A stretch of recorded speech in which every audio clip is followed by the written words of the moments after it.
Right, guys, this video very fast one, under 1 minute fashion and style tip. If you have fancy blouse like that, it's designer fancy blouse, just like the silk one in front of me, I suggest it was long sleeve blouse. Most of designers do make long sleeves. Well, for reason, because it was puffy shoulders, which is I got rid of it because a friend of mine don't like it, and it was long sleeves. And well, what you can do? Why designers make most of designer very expensive garment like this one with long sleeves? Because they know people who can afford buy those designer stuff, they can afford to tailor them, make from a long sleeve shorten. If they will do long sleeve, they will have much more market to sell it. No, well, that's why. And why I do suggest you every time you got it, shorten sleeves. Why? Because it's much more wearable.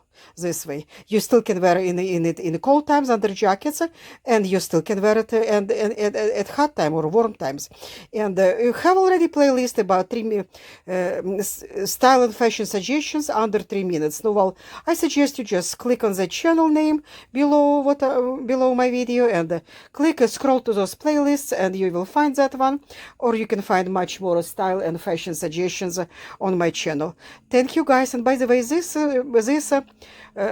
I just shorten the sleeves, and I make video out of it, how to shorten sleeves, even on a fancy piece like that, pure silk, how easy you can make it, anybody who just start in sewing. Really start in sewing. Well, subscribe, what you will not miss that video, will be uploaded in the future. Thank you for your time.